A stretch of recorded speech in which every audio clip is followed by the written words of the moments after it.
जय श्री राम। शंखनाद में आपका स्वागत है। विनाश काले विपरीत बुद्धि। राहुल गांधी पर यह कहावत बिल्कुल सटीक बैठती है, क्योंकि उनकी बुद्धि को भी दीमक लग गई है और घमंड रूपी दीमक उनकी बुद्धि को ऐसे इतनी तेजी से खा रही है कि उन्हें पता ही नहीं है कि वो किसका अपमान कर रहे हैं, कि वो सत्ता के लालच में कितने नीचे गिर गए हैं। राहुल गांधी नेता प्रतिपक्ष बनते ही घमंड में इतने चूर हैं कि वो हिंदुओं को जूते की नोक समझ रहे हैं, जूते की नोक पर रख रहे हैं। और राहुल गांधी 99 सीटों की खुमारी से निकले नहीं है। उनको ये नहीं समझ आ रहा है कि जिस हिंदू समाज से उन्हें वोट मिला है, उस हिंदू समाज का थोड़ा तो सम्मान करें। उस हिंदू समाज से जो उन्हें संस्कार जो थोड़े बहुत मिले हैं, वैसे तो वो हिंदू है या नहीं है तो खुद ही नहीं पता। उनके पिता जो है पारसी थे, उनकी मम्मी जो है ईसाई है, लेकिन क्योंकि उनके घर में कुछ तो हिंदू रहे हैं, तो जो संस्कार मिले हैं उसका तो सम्मान कर ले। लेकिन राहुल गांधी ने अपनी सारी परवरिश को धत्ता बता दिया और आज हिंदू जो वो त्रिपुंड लगाए घूमते हैं, वोट के लिए जगह जगह मंदिर जाते हैं, उसी हिंदू समाज को, उसी हिंदू धर्म को उन्होंने आज हिंसक कहा, झूठा कहा, नफरती कहा। उन्होंने संसद के पटल पर, आप मना नहीं कर सकते, नहीं कह सकते, आपकी बात को तोड़ मरोड़ कर कहा गया है। उन्होंने संसद के पटल पर कहा कि जो खुद को हिंदू कहते हैं वो दिन भर 24 घंटा नफरत नफरत नफरत करते हैं, असत्य असत्य असत्य करते हैं, हिंसा हिंसा हिंसा करते हैं। ये राहुल गांधी के शब्द हैं, आप खुद सुनिए। और जो लोग अपने आप को हिंदू कहते हैं वो 24 घंटा हिंसा हिंसा हिंसा, नफरत नफरत नफरत, असत्य सत्य असत्य। राहुल गांधी ने इतनी गंभीर बात कह दी कि पीएम मोदी को बीच में टोकना पड़ा, जबकि होता ऐसा नहीं है। बहुत ना के बराबर ऐसा देखने को मिलता है कि प्रधानमंत्री को खुद टोकना पड़ा हो, राहुल गांधी को उन्हें टोकना पड़ा कि पूरे हिंदू समाज पर सवाल उठाना बेहद गंभीर है। और राहुल गांधी तब उनको समझ में आया, उनकी जो ट्यूबलाइट जली तो उन्हें लगा कि अरे मैंने तो कुछ गलत बोल दिया, अब ये तो मैंने वही कर दिया पप्पू वाला काम, जयराम रमेश को अब सफाई देनी पड़ेगी। तो पीछे से दीपेंद्र हुड्डा ने फूंका कि बीजेपी बीजेपी हिंदू। आप खुद सुनिएगा, उन्होंने पीछे से बोला। तब राहुल गांधी थोड़ी देर बाद जागे और बोले पूरी बीजेपी हिंदू समाज नहीं है, नरेंद्र मोदी हिंदू समाज नहीं है। लेकिन राहुल गांधी पहले तो ऐसा उन्होंने नहीं बोला था। उन्होंने साफ साफ कहा था कि जो खुद को हिंदू कहते हैं वो नफरती हैं। और अमित शाह ने, गृह मंत्री ने भी कहा कि करोड़ों लोग खुद को हिंदू कहते हैं और वो खुद को हिंदू कहने पर गर्व महसूस करते हैं। और पूरी संसद में हिंदुओं को ज्ञान कौन दे रहा था? जिसके अपने धर्म की जानकारी नहीं है, जिसके घर में मदर मैरी की तस्वीर होती है, राहुल गांधी ज्ञान दे रहे थे। भगवान शिव की तस्वीर लाए थे, जिस तस्वीर में भगवान शिव साधना में थे, ध्यान मग्न थे, और उस तस्वीर को ये हिंदुओं को पाठ पढ़ा रहे थे अहिंसा का। भगवान शिव की तस्वीर दिखाकर कि उनका त्रिशूल, कितनी अपमानजनक बात उन्होंने कही कि भगवान शिव ने अपने बाईं तरफ त्रिशूल पीछे इसलिए रखा है ताकि उनका हाथ वहां ना पहुंच सके। ये कम्युनिस्टों वाला ज्ञान है, हिंदू धर्म को इंटरप्रेट करना है कम्युनिस्ट के नजरिए से, जिसमें ये पढ़ते लिखते कुछ नहीं है हिंदू धर्म के बारे में, धर्म ग्रंथों से दूरी बनाते हैं, नास्तिक कहते हैं, और सबसे ज्यादा ज्ञान हिंदू धर्म पर यही बांटते हैं जिन्हें ये नहीं पता। और जो राहुल गांधी से पूछे कि तांडव की मुद्रा में शिव जी का त्रिशूल कहाँ होता है, जब भगवान शिव खड़े होते हैं तो उनका त्रिशूल कहाँ होता है? भगवान शिव कौन है? भगवान शिव संहारक है, वो पृथ्वी का संतुलन बनाए रखते हैं संहार से। क्या संहार बिना हिंसा के होता है? क्या संहार बिना हथियार चलाए होता है? क्या उन्होंने वो तस्वीरें नहीं देखी जब शिव जी ने राक्षसों के, विधर्मियों के सीने पर त्रिशूल गाड़े हैं? तो राहुल गांधी थोड़ा पढ़ लिख ले, हिंदू धर्म को थोड़ा जान ले, वो रटा रटाए भाषण ना के ना बोले, क्योंकि बुद्धि तो उनमें नहीं है, थोड़ा पढ़ के ही ज्ञान आ जाए। क्योंकि उनके घर में तो हिंदू धार्मिक परवरिश नहीं हुई। उनके घर में मदर मैरी की तस्वीर मिलती है, मंदिर नहीं है, इसलिए उन्हें शिव जी के इतने रूपों का ज्ञान ही नहीं है। उन्हें पता ही नहीं है शिव जी किन किन मुद्राओं में उनकी तस्वीरें हैं, किन किन मुद्राओं का वर्णन किया गया है, और वो हिंदुओं को ज्ञान देते हैं। भगवान, इतना अपमानजनक उन्होंने कहा है कि भगवान शिव महाकाल की अभय मुद्रा को उन्होंने नमाज की मुद्रा से तुलना की है। उन्होंने कहा है कि नमाज में जो हाथ फैलाया जाता है वही शिव जी की अभय मुद्रा है।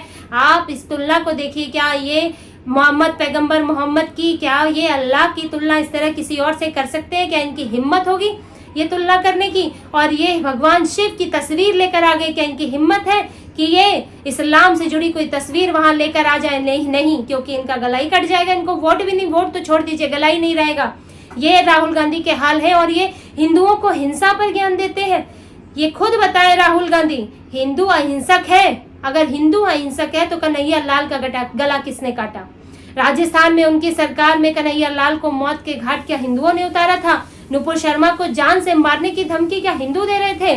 क्या कर्नाटक में उनके ही पार्षद की बेटी को किसी हिंदू ने मारा था? क्या केरल में प्रोफेसर का हाथ किसी हिंदू ने काटा था? क्या पश्चिम बंगाल में महिला को सरेआम कोई हिंदू पीट रहा था? क्या किसी हिंदू ने कहा था कि भारत मुस्लिम राष्ट्र है, मुस्लिम राष्ट्र के यही नियम है? क्या अंकित मिश्रा का गला किसी हिंदू ने काटा था? ये राहुल गांधी बताए कि ये किस अमन पसंद कौम ने गला काटा था? क्यों किसने ये हिंसा की थी? क्या वैष्णो देवी में हिंदुओं को क्या हिंदुओं ने ही मारा था? हिंसक कौन है ये राहुल गांधी से पूछे। एक तरफा बयान देकर हिंदुओं के बारे में अगड़म शगड़म अपनी परिभाषाएं बोलकर चले जाते हैं कि इनसे ये पूछे कि ये क्या सवाल उठाएंगे कि हिंदुओं का जो कत्लेआम हुआ वो किसने किया, उसका ये जवाब मांगेंगे, लेकिन कभी नहीं मांगेंगे क्योंकि इनकी तुष्टीकरण की नीति आ जाती है। इनको मुसलमानों का वोट चाहिए। मुसलमान वोट तो गिन गिन कर सोच समझ कर देता है और राहुल गांधी को यही डर लगता है। राहुल गांधी को लगता है कि हिंदू तो वोट दे ही देगा, 99 सीट पाली है, लेकिन मुसलमान वोट नहीं देगा। इसीलिए वो संसद में कहते हैं, साफ साफ कहते हैं कि अल्पसंख्यकों ने देश के हर क्षेत्र में योगदान दिया है। ये आज उन्होंने सदन में कहा और उन्होंने ये कहा अल्पसंख्यक ईसाई और सिखों से बीजेपी क्यों हमला करती है। वो ये भूल गए कि ईसाई और सिख भी अल्पसंख्यक ही हैं। और उन्होंने एक तरफ हिंदुओं को हिंसक कहा और दूसरी तरफ मुसलमानों को कहा कि वो देश के हर क्षेत्र में योगदान देते हैं। ये है राहुल गांधी और कांग्रेस की हकीकत कि ये गलत को गलत नहीं कह पाते और हिंदुओं को सिर्फ गलत ही कहते हैं। नेता प्रतिपक्ष बनने के बाद जहां उम्मीद थी कि राहुल गांधी थोड़ा सुधरेंगे, थोड़ा नियमों का पालन करेंगे, लेकिन सदन में आज दिख गया कि वो बचकानी हरकतें करते हैं। बीच बीच में ऐसी बातें बोल देते हैं कि आपको लगता है कि ये 55 साल का आदमी है जो ये हरकत कर रहा है। अयोध्या का नाम लेते हैं तो सांसद से बीच में हाथ मिलाने चले जाते हैं। कितनी अजीब हरकतें करते हैं कि उन्हें टोकना पड़ता है। सदन में बार बार झूठ बोलते हैं। अग्निपथ योजना को लेकर राहुल गांधी ने झूठ बोला। साफ साफ कहा उन्होंने कि अग्निपथ में 2 तरह के जवान है, एक को पेंशन मिलती है, एक को नहीं मिलती है। जो सीमा पर लड़ता है उसको पेंशन नहीं मिलती, उसको ढंग से ट्रेनिंग नहीं मिलती। तब राजनाथ सिंह ने, रक्षा मंत्री ने उन्हें टोका और कहा कि जो सीमा पर लड़ते हुए, जो युद्ध में लड़ते हुए, चाहे अग्निवीर ही हो, जो जवान मारा जाएगा उसे 1 करोड़ का कंपनसेशन मिलेगा। और राहुल गांधी इसके बाद उनको कुछ सूझा नहीं तो कहते ये उनके विचार है, ये मेरे विचार है। तो फिर गृह मंत्री ने टोका कि ये विचार की बात नहीं, ये तथ्य की बात है। आपका तथ्य सही है तो यहाँ पटल पर साबित कीजिए। राजनाथ सिंह जी का तथ्य सही है तो हम उसे साबित करेंगे। अब इसके बाद राहुल गांधी फंस गए क्योंकि ये कोई मंच नहीं था जिस पर वो कुछ भी बोल दें और चले जाएं। राहुल गांधी इस पर एक शब्द नहीं बोल पाए और फिर बोलने लगे कि बीजेपी अपनी तरफ से अग्निपथ स्कीम लाई है, ये नरेंद्र मोदी का आइडिया है, ये सेना का आइडिया नहीं है। राजनाथ सिंह ने फिर टोका। उन्होंने कहा कि इसके लिए 1000 से ज्यादा एजेंसियों से चर्चा की गई है, उनकी राय ली गई है और ये आज से नहीं, सालों पहले से इस पर बात हो रही है। यूएस में, ब्रिटेन में तक ये योजना है और इसका फायदा ही देखने को मिला है। राहुल गांधी झूठ ना फैलाएं और अगर इनके पास कोई तथ्य है तो पेश करें। अब राहुल गांधी के पास फिर बोलते नहीं बना तो वो अग्निपथ से तुरंत कूद गए और ये बात आज वीडियो में है, खुद जाके आप देख सकते हैं। फिर अग्निपथ पर उनसे बोलते नहीं बना और सीधे मणिपुर पर कूद गए और मणिपुर पर कूदे, मणिपुर की महिलाओं की बात की, लेकिन पश्चिम बंगाल में महिला को पीटना, पश्चिम बंगाल में महिला को नग्न करके घसीटना, इस पर एक शब्द नहीं बोला। ये है इनका सेलेक्टिव महिला के लिए चिंता करना, ये सोच के कि किस राज्य में हमारी सरकार है, किस राज्य में हमारा गठबंधन है, कहाँ नहीं है, कहाँ हम सत्ता चाहते हैं, बस उस मुद्दे को उठाना। इनको महिलाओं की चिंता है सेलेक्टिव तरीके से कि एक जगह नग्न करना तो अपराध है, जघन्य अपराध है, और एक जगह नग्न करना कुछ की मुद्दत कुछ हुआ ही नहीं, वहाँ ये एक सामान्य बात हो गई। राहुल गांधी आज सदन में कई झूठ बोलकर गए हैं और सबसे ज्यादा झूठ उन्होंने हिंदू धर्म पर बोले हैं। उन्हें माफी मांगनी चाहिए हिंदुओं से कि उन्होंने हिंदुओं को आज इतना अपमानित किया। अगर राहुल गांधी ये भी कहना चाहते थे कि बीजेपी जो है वो हिंदुओं को कट्टर बना रही है, बीजेपी जो है वो हिंदुओं में हिंसा फैला रही है, तो क्या आप उन पर सवाल उठाएंगे जो मुसलमानों में कट्टरता फैलाते हैं? मुल्ले मौलवी, ऐसे नेता, अकबरुद्दीन जैसे नेता जो कहते हैं कि 15 मिनट हमें छोड़ दो, क्या आप कभी उन पर सवाल उठाओगे जो मुसलमानों के हाथों में पत्थर पकड़वाते हैं? तो भी तो आपको बोलना चाहिए कि मुसलमानों को हिंसक बनाया जा रहा है, उन्हें कट्टर बनाया जा रहा है, लेकिन नहीं, उनकी हिंसा, उनकी कट्टरता से आपको कोई मतलब नहीं है। आपको सिर्फ हिंदुओं को निशाना बनाना है और हिंदुओं को बेवकूफ बनाना है कि हम जो है वो असली हिंदू को जानते हैं, और असली हिंदू मतलब कायर हिंदू, जो कुछ नहीं बोल सकता, जिसे कहा जाता है कि एक थप्पड़ खाओ तो दूसरा गाल आगे कर दो, जो अपने को बचाव नहीं कर सकता, जिसे ये बोला जाता है कि अपनी धन संपत्ति कोई तुम्हारी लूट ले, कोई तुम पर हमला भी करे लेकिन तुम चुपचाप बैठे रहो, जिसे गांधी जी बोल के गए कि अगर मुसलमान तुम्हें मार भी दे तो भी तुम कुछ मत करो और फिर उनकी बनाई हुई दुनिया में रहो। ये है इनका असली हिंदू, और यही ये सिखाना चाहते हैं। और राहुल गांधी आज सिर्फ कायरता बता के गए हैं, हिंदुओं को झूठा आरोप उन पर लगाकर गए हैं, और ये आज जो अपने भाषण में उन्होंने सबसे ज्यादा हिंदुओं पर समय दिया, ये दिखाता है कि कांग्रेस कितना डरी हुई है। इतना वक्त हिंदुओं को ज्ञान देने में, जो हिंदुओं को पूछते तक नहीं, जो कि ये बरसाती हिंदू बने फिरते हैं और चुनाव के समय ही मंदिर जाते हैं, आज ये हिंदू को ज्ञान दे रहे हैं।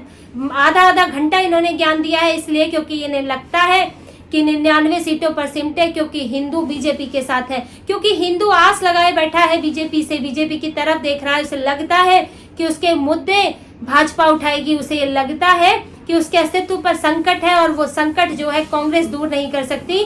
कि हिंदू समझ रहा है कि उसके साथ अन्याय हुआ है, वो ये समझ रहा है कि उसके साथ जब हिंदू की हत्या होती है तो वो संख्या कहलाती है, और जब मुस्लिमों की हत्या होती है तो वो नाम आता है। तो ये फर्क हिंदू समझने लगा है, और कांग्रेस को ये डर लगता है कि अब हिंदू से छिटक रहा है, इसीलिए आज वो भर भर कर हिंदुओं को ज्ञान देने लगे कि किसी तरह से हम फिर से बेवकूफ बना दें, कि किसी तरह सेक्युलरिज्म, लिबरलिज्म, इस सब में फंसा के हिंदुओं पर सारा बोझ डाल के हम उन्हें चुप करा दें, हम उन्हें फिर से उसी निद्रा में सुला दें कि उसे पता ही ना चले कि उसके साथ क्या हो रहा है, कि कैसे उसके अधिकार छिन रहे हैं धर्म के नाम पर, कैसे उसका धर्म परिवर्तन हो रहा है, कैसे उसे भारत में अल्पसंख्यक किया जा रहा है। हिंदू ये ना जान पाए कैसे उसकी जमीन छिन रही है, और चुपचाप कांग्रेस को वोट देता चले और तुष्टीकरण की नीति बड़े आराम से चलती जाए। राहुल गांधी आज इसी कोशिश में सदन में आधा घंटा हिंदुओं पर बोले हैं, और ये कांग्रेस का डर दिखाता है कि किस तरह वो हिंदुओं से दूर होती जा रही है, कि उसे ऐसे भ्रम फैलाकर उन्हें अपने साथ लाना पड़ रहा है। लेकिन राहुल गांधी के मन की बात इस बीच आ गई। वो हिंदुओं को भ्रम में तो रख रहे थे, भ्रम फैला रहे थे, प्यार दिखा रहे थे, लेकिन जो असल में वो मन में सोचते हैं कि हिंदू इस दुनिया की सबसे खराब कौम है, इस हिंदू सब धर्म जो है सबसे बुरा धर्म है, सबसे गिरा हुआ धर्म है, सबसे हिंसक है, सबसे लड़ाकू है, जो वो सोचते हैं वो उनकी ज़बां पर आ गया। राहुल गांधी खुद को रोक नहीं पाए, और उन्होंने हिंदू धर्म को लेकर जो उनके मन में असल में है वो साबित कर दिया, वो दिखा दिया। राहुल गांधी ने आज जो सदन में कहा है उसके लिए हिंदुओं से माफी मांगनी चाहिए। ये अपमानजनक है, ये पूरी हिंदू सभ्यता संस्कृति पर सवाल उठाना है। राहुल गांधी को माफी तो मांगनी ही चाहिए, साथ ही उन्होंने जो गलत तथ्य दिए हैं, चाहे वो अग्निवीर योजना को लेकर दिए हो, चाहे उन्होंने हिंदू धर्म का गलत इंटरप्रिटेशन किया हो, गलत जानकारियां दी हो हिंदू धर्म को लेकर, उसकी भी जांच होनी चाहिए। और राहुल गांधी से जो उन्होंने कहा है उसके सबूत मांगे जाने चाहिए। अग्निवीर योजना को लेकर जो उन्होंने पटेल में कहा उसके सबूत मांगे जाने चाहिए, और अगर वो नहीं दे पाए तो राहुल गांधी पर एक्शन होना चाहिए। तो इसी तरह की और खबरें और विश्लेषण आपके लिए लाते रहेंगे, हमसे जुड़े रहिए। कृपया सब्सक्राइब कीजिए, कमेंट कीजिए। बहुत बहुत धन्यवाद। जय श्री राम।